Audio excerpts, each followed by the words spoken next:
Alors aujourd'hui, c'était la Iloula de Rabbi Meir Baal HaNes. Rabbi Meir Baal HaNes. Alors, Rabbi Meir Baal HaNes, c'était un talmid, un élève de Rabbi Akiva. Alors, Rabbi Meir, pour hier, enfin aujourd'hui, on a commencé le cours, Baruch Hashem, à 8h30, donc on était encore dans la journée de Rabbi Meir. Et bon, le monde, il n'y a pas assez ce soir parce qu'il y a une match de football entre l'Italie, je le sais, à 8h10 sur TF1. Je le sais, et qu'est-ce que vous voulez faire? On peut rien faire, hein?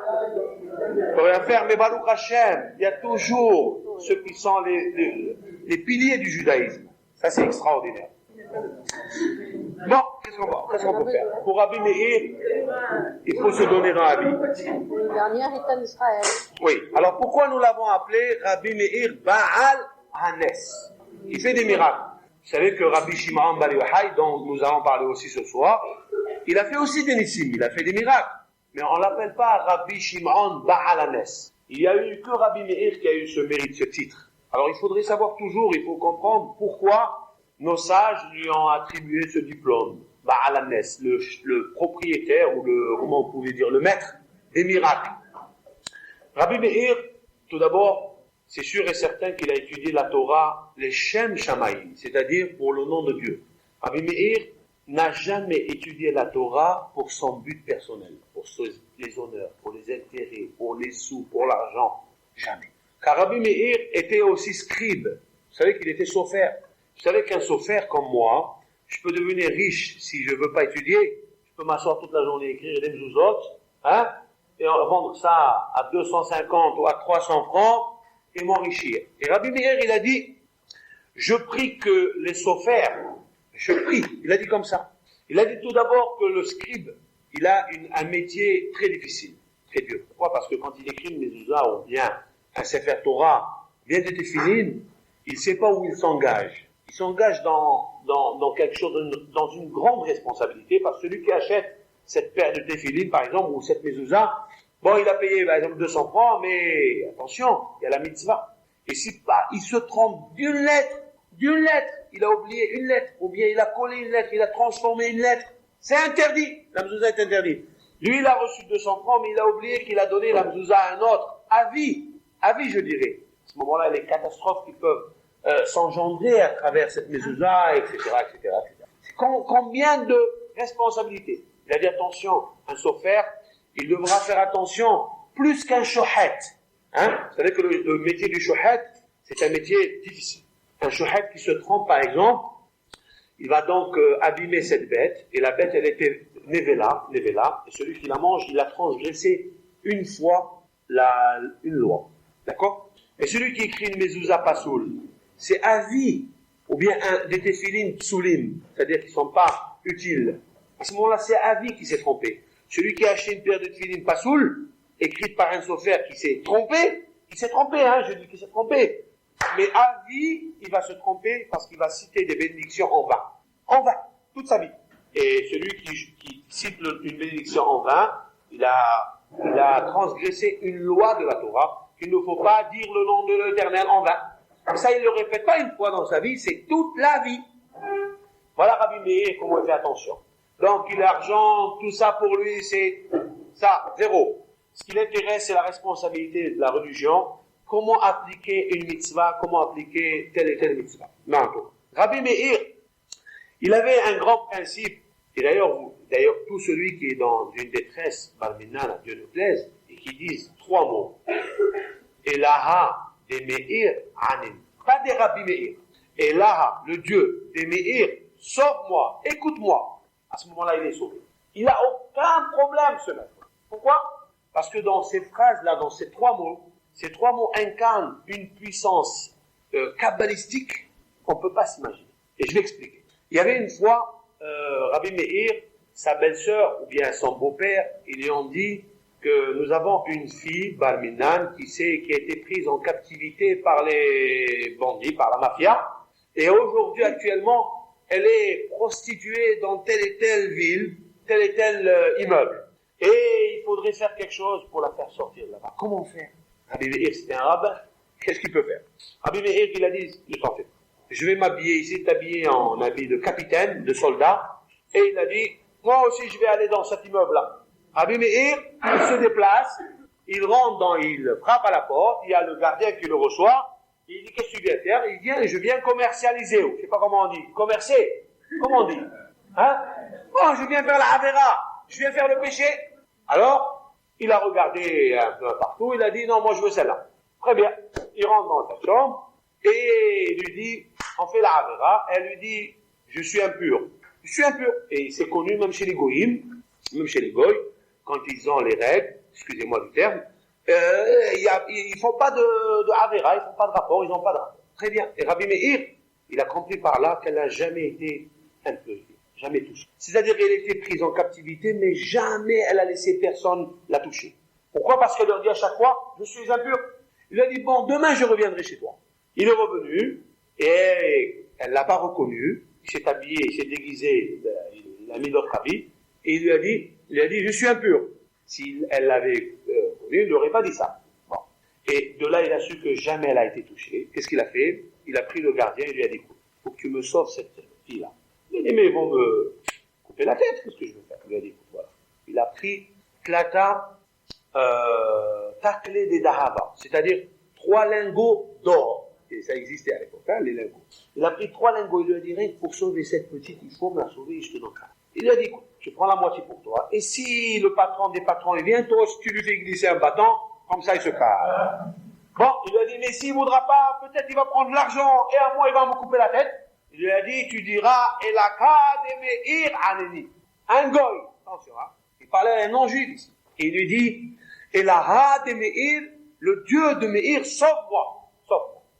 Très bien. Il lui a dit, mais qu'est-ce que c'est? Il lui a répété, ça il lui a appris donc bien comme il faut, et il a répété, et la Hadi Meir. Qu'est-ce qu'ils ont fait? On sait très bien que dans ce château, il y avait des chiens allemands, des bergers allemands, comme on appelle, hein, des chiens loups. Et tout celui qui trahissait le patron, il le prenait, il le jetait au chien, et le chien, il faisait de lui un massacre.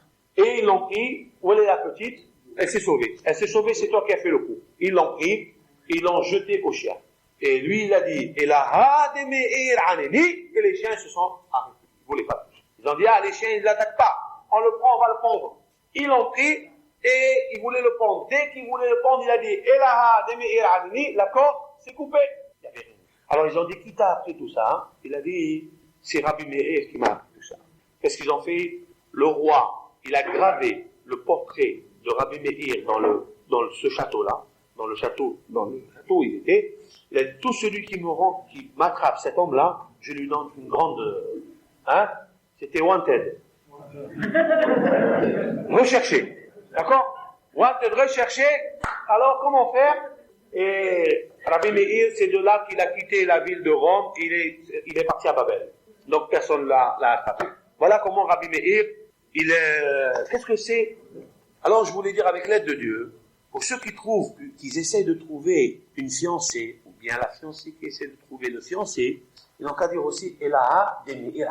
Et j'apporte une preuve. Et Haïm, ouvre tes oreilles. J'apporte une preuve de la Torah extraordinaire. Il est marqué dans la Torah, quand l'esclave d'Abraham Avinu, Eliezer, vous connaissez Eliezer, le serviteur d'Abraham Avinu. Abraham, il lui a dit d'y aller chercher une fille pour Isaac. Donc, il voulait faire le shidur, le mariage, une rencontre entre un couple. Il est arrivé à un endroit et il a dit ceci. Il a dit, si je demande à la fille qui va... Donc, il s'est assis devant le puits. Il a dit, si la première fille qui vient à ma rencontre et je lui demande de me donner à boire, et elle me donnera à boire à moi et à mes chameaux, et il avait 10, et vous savez qu'un chameau avant de boire, pour se remplir, il lui faut, surtout qu'il a traversé le désert pour arriver en terre de Canaan. Donc je saurai, il a dit, Ouba et Da, écoute Haïm, arrête de grignoter. Il a dit, Ouba et Da, et par cela je saurai qui asita hesed im adoni. J'ai dit les mots de la Torah, la pensée de Dieu. Ouba et Da, avec ça je saurai que qui asita hesed im adoni, c'est-à-dire que tu as fait du bien avec moi, ou avec mon maître. Et il a réussi dessus. Vous savez qu'il a réagi. Moi, je dis qu'il a dit Elaha de Meir Anini. Parce que les initiales ressortant de Elaha de Meir Anini, c'est Eda. Aleph, Dalet, Aïn. Eda, je saurai. Qui asita Hesed Imadoni. Quelqu'un qui dit Eda, c'est-à-dire Elaha de Meir Anini, c'est sûr et certain qu'il a Hesed Imadoni. Avec ça, il n'aura jamais peur. Rabbi Meir Baal HaNes. Pourquoi on l'a appelé Rabbi Meir Baal HaNes? Parce que tout d'abord, tout le monde le connaissait qu'il était l'homme du miracle. L'homme du miracle. Pourquoi il a eu le mérite d'être appelé Baal HaNes? Rabbi Meir a dit ceci dans les Pirkei Avot. Écoutez bien ça. Kol alomet Torah lishma, tout celui qui étudie la Torah pour le nom de Dieu. Je dis, Zoché lidvarim arbe. Zoché lidvarim merubim. Comme ça il dit. C'est-à-dire qu'il mérite beaucoup de choses. Et celui qui n'a pas beaucoup de choses, et il dit, j'étudie la Torah l'ishma, on lui dit, Rabbi Meir, il t'apporte la preuve, le contraire. Oh, j'arrive, Haïm, il capte, il capte, il travaille dans les ordinateurs. Je peux rien faire, moi, c'est vrai. Zoché, lidvarim, merubim, c'est les initiales Mazal. Je continue le cours, je n'oublie pas le Mazal, je continue. Très bien. Donc, ça veut dire quoi? Quelqu'un qui étudie la Torah, même, par exemple, vous, on n'étudie pas la journée. Je peux me permettre, c'est moi seul qui étudie pendant toute la journée. C'est vrai? Toute la journée, je suis assis. Et vous ouvrez un Télim quand même. Une femme, elle peut ouvrir un Télim des psaumes en français. Ça existe en français, les psaumes. Et elle va étudier. Pourquoi elle va étudier? On va se mettre dans la tête de cette femme. Pourquoi elle étudie? Pour avoir des intérêts. Quel intérêt? Elle veut savoir tout d'abord qu'est-ce qui est marqué. Qu'est-ce qui est sorti du cœur du grand psalmiste, du roi David? Quelles sont les prières qu'il a adressées à Dieu? Tout ça, il faut savoir. Si vous allez me dire peut-être une femme, comme il existe aujourd'hui des femmes rabbins, ça existe. À ce moment-là, pourquoi elle le fait? Peut-être c'est pour l'intérêt. Parce qu'elle veut se considérer comme un autre homme, comme un homme. Comme un homme il dirige un troupeau, elle aussi elle veut diriger. Donc il y a des intérêts qui se greffent. Là, c'est sûr et certain, c'est intérêt. Mais une femme qui étudie un télim, un psaume par jour, un seul, mais qu'elle adresse au nom de Dieu, je te prie, elle fait rentrer l'auteur, qui est David, le roi David, dans sa peau, dans son âme, et elle fait valoir, c'est elle, David, c'est elle. Et elle prie à l'Éternel à 100%, c'est sûr et certain qu'elle est exaucée. Les prières qu'elle fait, mais je dis, sans intérêt, c'est sûr et certain que l'Éternel, il l'écoute. Pourquoi l'Éternel ne veut pas l'écouter? C'est sûr que l'Éternel, il est d'accord. Rabbi Meir, qu'est-ce qu'il a fait, Rabbi Meir? Le but qu'il avait, c'est toujours d'arranger les couples. La force de Rabbi Meir, c'était ça. Rabbi Meir et Rabbi Shimon Bar Yochai, ils ont demandé une fois quel était leur mérite dans Olam Haba. Quelle était leur place? Chacun essaie de savoir quelle est sa place dans le monde futur, si on se demande cette question. Je ne sais pas si on se demande la question. Mais eux, ils se sont demandé la question, quelle était ma place au monde futur? Après 120 ans, qu'est-ce qu'il va y avoir là-bas? Alors, ils ont montré à Rabbi Shimon, tout d'abord, puisque c'est Rabbi Shimon dimanche. On n'aura pas le temps de parler de Rabbi Shimon, puisqu'elle va passer la fête, le 13. Alors, vous savez ce qu'ils lui ont montré dans le rêve? Ils lui ont montré qu'il y a un boucher dans la ville où il était Rabbi Shimon, qui va être à côté de lui à Olam Haba. Ils lui ont dit, ta place, elle va être devant ce boucher. Ah oui, moi, Rabbi Shimon Bar Yochai, qui a écrit le Zohar, les splendeurs, moi, qui a découvert tout ce qui se passe dans le ciel et dans le monde, je vais être à côté d'un boucher qui tous les jours il coupe la viande, impensable. Alors qu'est-ce qu'il a fait Rabbi Shimon Bar Yochai? Il est allé voir qui? Le boucher. Il lui a dit, moi, raconte-moi un petit peu tes actions, tes bonnes actions. Il lui a dit, mes bonnes actions, aucune. Je fais aucune action. Peut-être le vendredi, je vais et je donne de la tzedaka aux pauvres. Voilà mon but. Quand il y a des pauvres, je les fais rentrer chez moi à la maison, je leur donne à manger, je les habille, je leur donne à manger et de l'argent. Voilà. Il lui a dit, mais raconte-moi. C'est bien, c'est très bien, mais raconte-moi quelque chose de particulier. Ah oui, une fois dans ma vie, voilà. Il lui raconte. Il lui dit ceci. Une fois dans ma vie, il y a un grand banquier qui est venu me voir. Et il m'a dit, est-ce que tu veux acheter quelque chose sans savoir quoi? C'est difficile de payer sans savoir quelle est la marchandise. Il a dit, mais je me paye quelque chose. Il a dit, encore plus. Et je vais te payer peut-être tout mon capital, et je ne sais même pas qu'est-ce que je vais acheter. Il lui a dit, mais tu es obligé. Pourquoi? Parce qu'il est venu avec un capitaine de bateau, et il lui a dit, tu es obligé de me mettre. Alors qu'est-ce qu'il a fait, ce pauvre, ce boucher? Il a payé. Il a dit, mais non, viens avec moi. Ils sont rentrés dans un bateau, il lui a montré 200 juifs qui étaient en captivité chez ce capitaine et il lui a dit, si tu ne m'avais pas acheté ces juifs-là, je les aurais pris, je les aurais tués tous et les lancés dans l'océan. Très bien, qu'est-ce qu'il a fait ce boucher? Il était très content. Il a pris ces gens-là, il les a fait rentrer chez lui à la maison, il leur a donné à manger. Là, dans ce groupe-là, il y avait deux personnes un petit peu bizarres. Une fille et un garçon. La fille, elle était mignonne, comme ça c'est marqué, c'était Afa. Il a dit, cette fille-là, puisqu'elle pleure, je vais la donner à mon fils. C'est ce qu'ils ont fait, il a pris, il a marié à son fils. Le garçon, il pleurait. Pourquoi il pleurait? Il est allé chez lui le voir, il lui dit, pourquoi tu pleures, mon fils?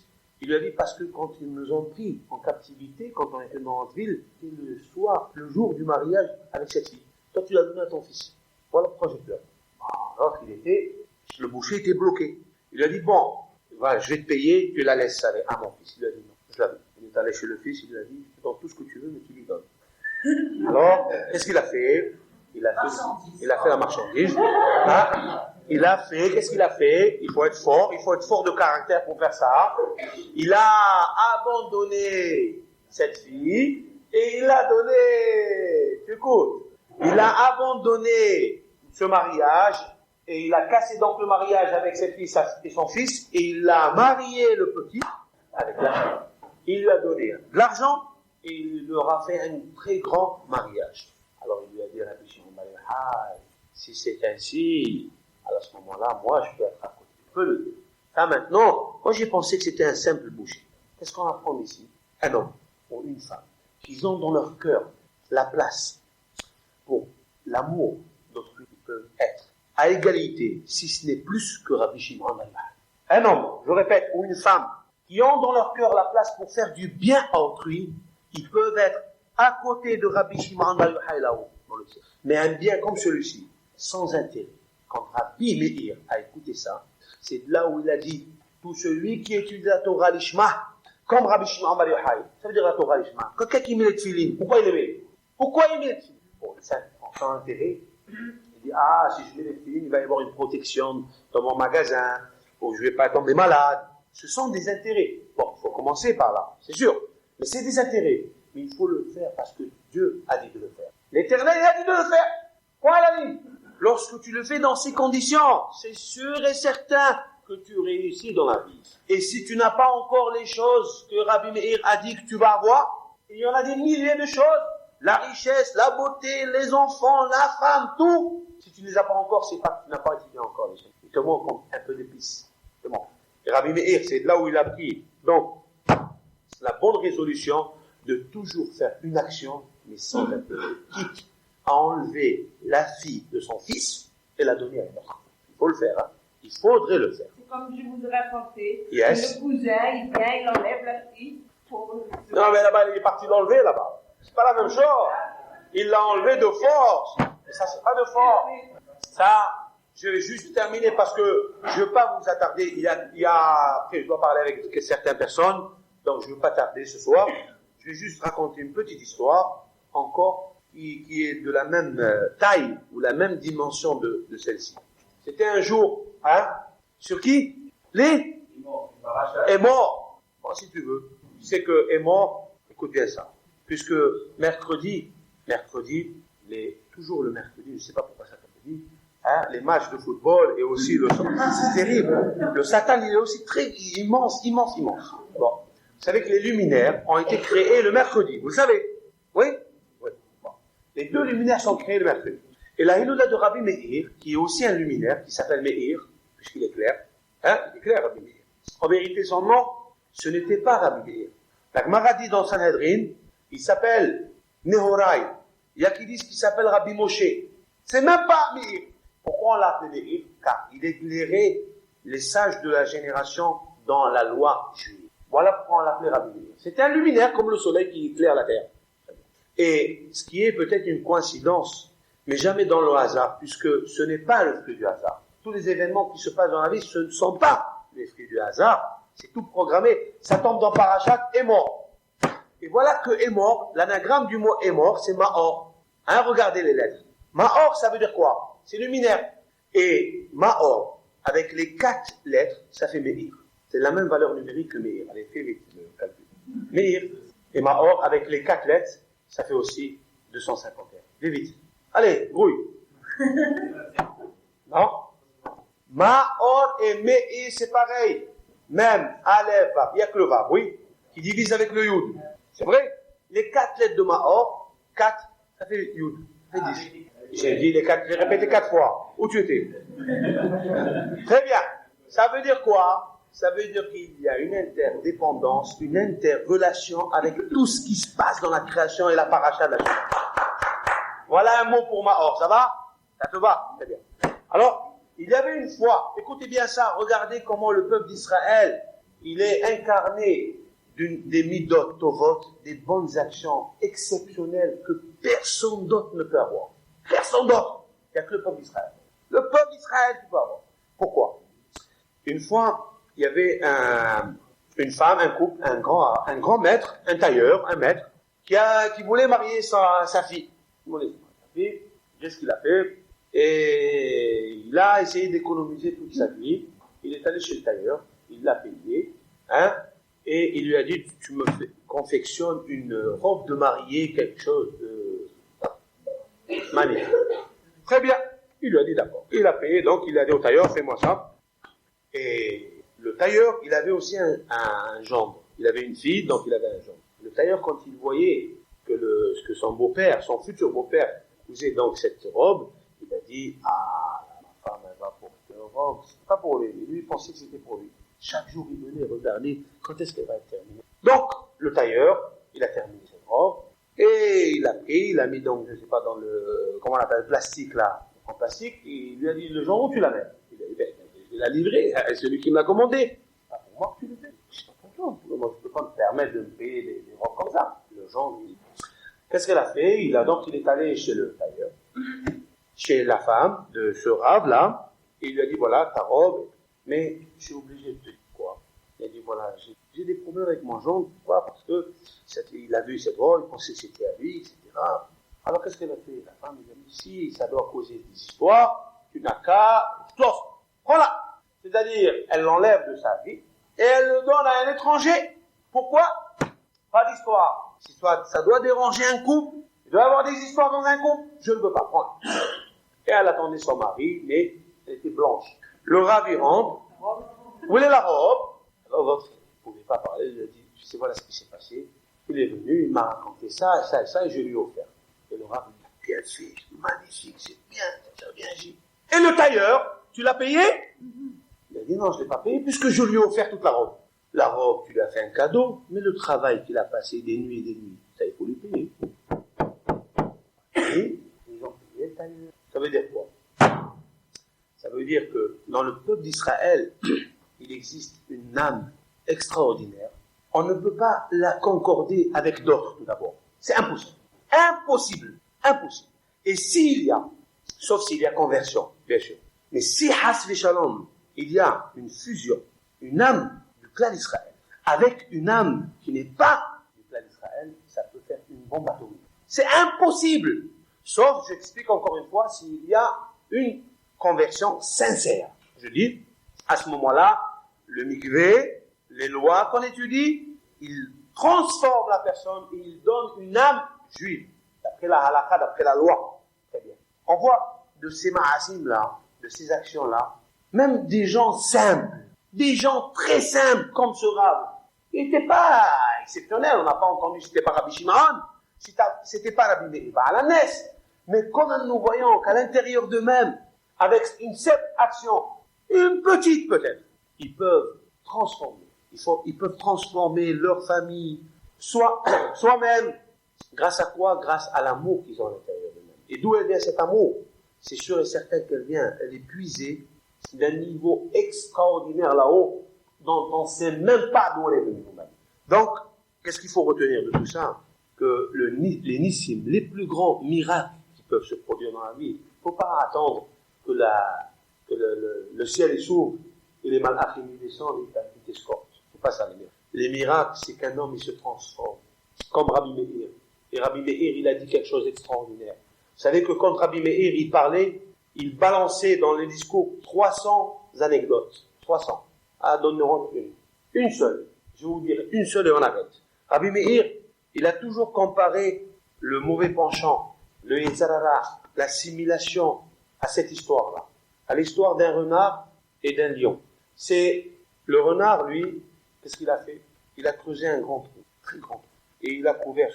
Et le lion, quand il est venu le manger, il a dit, qu'est-ce que tu vas, je suis maigre, tu vas rien bouffer. Laisse-moi grossir un petit peu, et après, tu peux me manger. Ou bien, regarde, moi, tu vas attendre trop.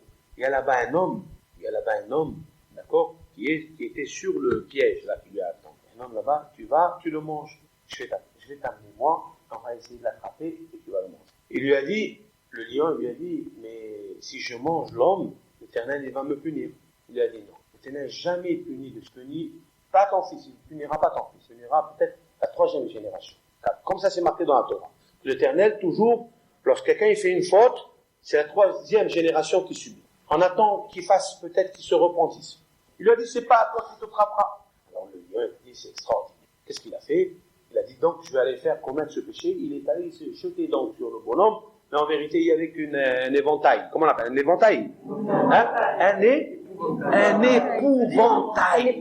Un épouvantail. Très bien. Un épouvantail. Et dès qu'il s'est jeté sur lui, où il s'est enfoncé dans le puits, dans le trou. Le renard, il vient dit, coucou. Qu'est-ce que tu fais là-bas? Il lui a dit, mais tu m'as dit, espèce d'imbécile, que moi je vais jamais être puni. Non, toi tu payes pour ton arrière-grand-père.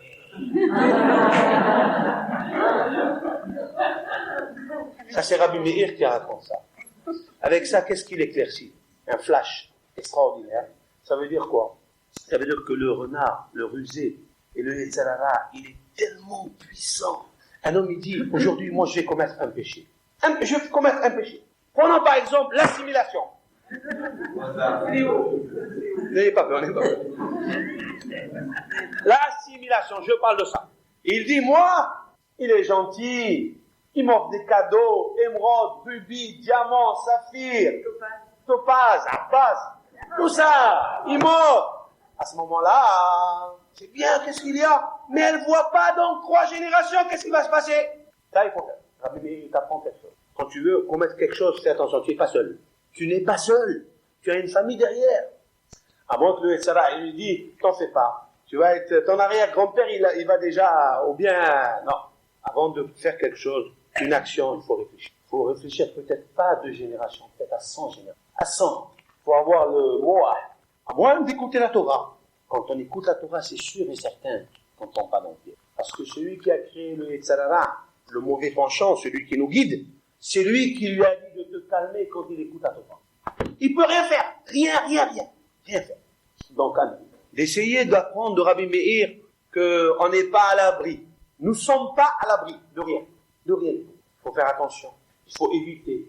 Il faut, je dis bien, il faut ramener vos amis qui traînent un peu partout, là et là et là, qui sont perdus, malheureusement, et essayer de les rapprocher vers la Torah. Car celui qui étudie la Torah, il ne peut jamais échouer. Jamais. C'est impossible. Impossible. J'ai dit tout à l'heure, impossible. Tu as vu quelqu'un qui meurt de faim? Impossible. Même si les personnes ne meurent de faim. Mais celui qui suit la Torah et celui qui vraiment suit la Torah, je ne dis pas qu'il seulement il s'amuse. Non, la vraie Torah. Qui, par exemple, pour les hommes, il est manière tefilin, il a des mezuzot à la maison, il fait tous les jours sa prière, au moins une. Moi, il est tranquille. C'est sûr, il est préservé. Mais si on voit qu'il ne surveille pas ces 3 choses-là, la prière, les tefilin ou la mezuzah ou autre chose, c'est sûr et certain qu'il est dans le paquet du renard. C'est sûr et certain. Impossible, parce que ce sont des mitzvot qu'on ne comprend pas tout d'abord, qui descendent du ciel, quelque chose. Ça veut dire mettre des filets. Ça veut dire, je ne comprends pas. Mais c'est comme ça. C'est divin. C'est une protection. L'homme, il a besoin de ça. Il ne peut pas faire autrement. Il ne peut pas. C'est impossible. Donc, pour les femmes, il y a autre chose. Je ne sais pas, 1000 choses de avoir. Donc, les Nerot Shabbat, toutes les lois de la femme, lorsqu'elle est, et surtout quand elle est dans une ambiance, comme celle-ci, Baruch Hashem. Non, c'est vrai. Je crois qu'on a réussi, Baruch Hashem, grâce à vous, à former un groupe, un noyau extraordinaire. Ça ne doit pas exister beaucoup comme ça. Moi, je vous dis, ça ne doit pas exister beaucoup. On a, Baruch Hashem, réussi à donc réunir un haïm. Réunir. Baruch Hashem, ça n'empêche pas qu'on joue au football, quand on veut. On joue au football. Hier, d'ailleurs, on a joué un très bon match où on a perdu. On a perdu, mais c'est pas grave. Un jour, on perd, demain, on gagnera. Ça veut dire quoi? Ça veut dire que dans la Torah, on est privé. Tiens, personne, celui qui suit la Torah, il n'est pas privé. Celui qui ferme le Shabbat, il n'est pas privé. Faux de dire qu'il est privé. Celui qui ouvre Shabbat, il est privé. Vous savez pourquoi? Parce que moi, je me repose du travail. Eh oui. Hein? Loge hatar. Bon, hatar, potir, et tiadecha. C'est-à-dire, il faut ouvrir sa main, et l'Éternel, il envoie la bracha. Et il y a un ange qui s'appelle, comme il me dit, hatar. Hatar, celui qui est hoter, qui coupe. La parnassa, celui qui tranche, celui qui dicte. Qu'est-ce que toi, tu dois avoir? Qu'est-ce que moi, je dois avoir? Et même si tu démontes les montagnes, ou rien, c'est pareil. L'essentiel, c'est d'avoir confiance en Dieu. Et tu peux planter un clou, comme il dit mon beau-père, et il te monte une rose. Et tu peux mettre une rose, et il te monte un clou. Ça, c'est sûr et certain. Et qui a dit ça? Et nous l'avons dit la semaine dernière, c'est Rabbi Meir. Rabbi Meir, il a dit, un homme, il doit chercher toujours un travail simple et propre. Et j'ai dit tout à l'heure que ça veut dire propre et simple. Ça veut dire, faut pas faire coiffeur pour les hommes. Il faut pas qu'ils fassent coiffeuse. Hein? Coiffeuse. Et pour les femmes, coiffeur. Donc, c'est comme ça, il donne, Rabbi Meir. Un homme, il doit pas vendre des parfums. Eh oui! Il dit Rabbi Meir. Pourquoi? Parce qu'il va se salir, une femme, elle va rentrer, les discussions qui rentrent, il va la regarder, elle va le regarder, il va la parfumer, il va la... Non. Alors... évite tout ça. Rabbi Meir a dit, stop. Mets des barrières, Habibi, mets des barrières. Moi, j'ai vu comment c'est difficile. Je suis jamais rentré dans une parfumerie. Mais j'ai vu au Prado. Comment on appelle ça, le Prado? Où il est celui-là? Thierry. Comment on appelle le Prado? Ah, il s'appelle le Prado. Où ils vendent des habits là-bas. Hein? Au marché. Tu vois là-bas. Bon, des fois, moi je les regarde. Je suis pas là-bas pour parler avec eux, pour leur mettre une filet, etc. Je vais pas souvent, mais quand je vais. À ce moment-là, tu les vois. Et Rabbi Meir, il a raison. Dès qu'il commence à vendre le truc, au lieu de regarder le client, regarde celle qui passe par là-bas. Ah, où tu es? Ça tombe là-bas. Et surtout quand il a une cliente. C'est encore... Oh. Alors Rabbi Meir, il te dit, comment tu peux, toi? Comment tu rentres dans la gueule du lion? Comment ça se fait? Évite ces travaux. Ça, c'est Rabbi Meir qui l'a dit. Tu vas me dire, ah non, si je fais pas ce travail-là, je peux pas gagner. C'est pas l'ingénieur, c'est pas le docteur, c'est Dieu qui envoie là-bas. C'est Dieu qui envoie la bénédiction. C'est Dieu qui t'envoie selon tes actions. Et au contraire, celui qui a plus, il souffre. Et je vous assure qu'il souffre. Vous savez pourquoi? Et pourquoi il a plus? Pourquoi il a plus? Pourquoi il faut qu'il se montre? Ah, il fait tout pour se montrer. Et après, qu'est-ce qu'il gagne de tout? Rien, il passe sa vie, il s'entend. Alors à nous, d'être modeste. Nekia vekalla. C'est-à-dire un travail propre et simple, très simple. Et l'Éternel, il envoie dans le simple la bénédiction. Tu manges tranquillement, sans souci, sans rien du tout. Tu es tranquille. Par contre, quand tu t'enfonces dans le bien-être, tu t'enfonces dans ça, et tu veux encore, et tu avances pour avoir, tu ne peux pas, c'est impossible. Tu rentres que dans le souci. À ce moment-là, tu dis, où est la Torah? Où est là? Vous savez que Rabbi Meir, il a dit, il faut faire les deux. Il faut faire la Torah et le travail. D'accord? Mais tout le monde ne peut pas. Bon, il y a qui disent qu'il faut étudier la Torah. C'est Rabbi Shimon. Rabbi Shimon, il a dit qu'il faut faire toute la journée la Torah, comme moi. Et Rabbi Meir, il a dit comme vous, qu'il faut étudier, et au moins étudier. Au moins étudier un peu. Et quand on étudie, c'est sûr et certain, on peut réfléchir autrement, même dans les affaires. Vous savez qu'il y a un homme en Amérique, au Canada, pardon, qui s'appelle Reichman. Vous avez entendu? Hein? Reichman, c'est un des milliardaires. Parmi, il est compté par le 5e ou le 3e milliardaire au monde. C'est un juif, Reichman. Vous savez combien il travaille par jour? 2 heures. 2 heures il travaille par jour. Et le reste du temps, à la avoda vers la Torah. D'ailleurs, Reichman, il s'appelle, c'est son nom, hein. Reich, en anglais, je crois que c'est riche, non? C'est quoi? Riche? Hein? Non. Reichman, ils disent que man, c'est homme, et riche, Reich, c'est Richard, riche. Ou en allemand, je sais pas. Regardez son nom, c'est extraordinaire. En allemand. Reich, c'est riche. Très bien. Alors, voilà un homme. Simple. Vous savez que lui, simple, très simple. Vous savez, il faut le voir comment il est. Il roule pas dans les Mercedes, il n'a pas une maison exceptionnelle. vous savez qu'il a sauvé une usine de pétrole au Canada. Sur cela, parce qu'il l'avait vendu en Amérique. Et lui, grâce à lui, c'est une défaite pour le Canada de vendre comme ça une usine. Ça veut dire que tu vaux rien. Et lui, avec sa richesse, il l'a racheté, et ils lui ont donné un diplôme, je ne sais pas de quoi, ils lui ont dit, on t'assure que jamais on la vendra. C'est terminé. C'est resté comme ça, en son nom, il a eu donc ce privilège, ces éloges, etc. Et pourquoi? Et qu'est-ce qu'il fait? Et si vous le prenez, Reichmann, dès que tu lui fais comme ça, il tombe. Oui, il est tellement faible, il est tellement... Mais tout ça, c'est pas le faible, et c'est pas le fort qui fait la force, et c'est pas le faible qui fait pas. C'est pas l'intelligent qui a l'argent, c'est pas l'autre qui a... C'est Dieu qui envoie. Seulement à condition que tu lui laves les yeux. Dieu. Alléluia. Envoie. Moi, je ne vaux rien, moi. Envoie-moi. Ça, il faut lui prier. Et la cas, dans tout ce que vous entretenez, dans tout. Écoute, dans tout. Dans un chidour, dans un mariage, dans une affaire, dans n'importe quoi, tu dis, Ela de Meir Ani. Le Dieu de Meir, il n'a même pas dit Rabbi. Meir Ani. Donc, chacun, il a la clé dans la réussite. D'après ce qu'on vient de décrire, chacun a seulement, il faut ouvrir ta bouche. Comme tu l'ouvres pour manger les cacahuètes, il faut l'ouvrir pour dire, Dieu, aide-moi. C'est toi qui peux faire, c'est toi qui peux tout faire. Moi, je ne vaux rien. Je te supplie, fais-moi ça. Et après beaucoup. Voilà, c'est tout. Allez, on va manger les Elo Ishmael Rabbi Meir Ba'al Nes. Amen. Donc, je vais commencer à faire une petite bracha. On va commencer par mes oeils.